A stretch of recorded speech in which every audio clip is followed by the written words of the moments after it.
गौरैया और बंदर की कहानी में आपका स्वागत है। एक बार की बात है, एक जंगल के किसी घने पेड़ पर एक गौरैया का जोड़ा रहता था। वो उस पेड़ पर अपना घोंसला बनाकर गुजर बसर करते थे। दोनों खुशी खुशी अपना जीवन बीता रहे थे। फिर आया सर्दियों का मौसम। इस बार बहुत ही कड़ाके की ठंड पड़ने लगी। ठंड से बचने के लिए एक दिन कुछ बंदर उस पेड़ के नीचे ठिठुरते हुए पहुंचे। तेज ठंडी हवाओं से सभी बंदर कांप रहे थे और बहुत ही परेशान थे। पेड़ के नीचे बैठने के बाद वो आपस में बात करने लगे कि काश कहीं से आग सेंकने को मिल जाती तो ठंड दूर हो जाती। उसी बीच एक बंदर की नजर पास पड़ी सूखी पत्तियों पर पड़ी। उसने दूसरे बंदरों से कहा, चलो इन सूखी पत्तियों को इकट्ठा करके जलाते हैं। उन बंदरों ने पत्तियों को एक जगह इकट्ठा किया और उन्हें जलाने का उपाय करने लगे। ये सब पेड़ पर बैठी गौरैया देख रही थी।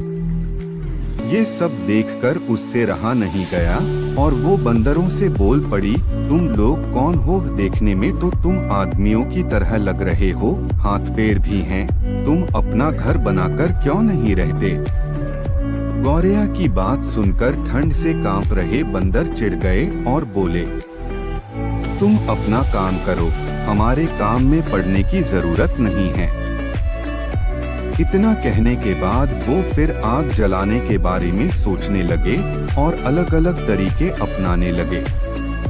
इतने में बंदरों की नजर एक जुगनू पर पड़ी। वो चिल्लाने लगा, देखो ऊपर हवा में चिंगारी है, इसे पकड़कर आग जलाते हैं। यह सुनते ही सारे बंदर उसे पकड़ने के लिए अलग अलग तरीके अपनाने लगे। ये देख चिड़िया फिर बोल पड़ी, यह जुगनू है, इससे आग नहीं सुलगेगी। तुम लोग दो पत्थरों को घिसकर आग जला सकते हो। बंदरों ने चिड़िया की बात को अनसुना कर दिया।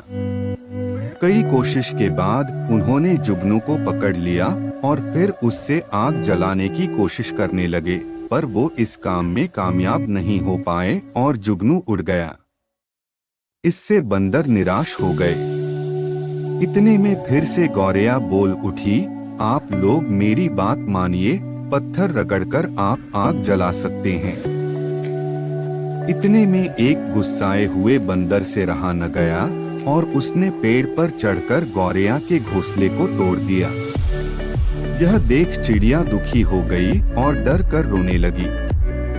इसके बाद वो उस पेड़ से उड़कर कहीं और चली गई। इस कहानी से हमें ये सीख मिलती है कि जरूरी नहीं कि हर किसी को ज्ञान या उपदेश दिया जाए। उपदेश उसी को दिया जाना चाहिए जो समझदार हो और बातों को समझे। बेवकूफ को उपदेश देने से खुद का ही बुरा हो सकता है।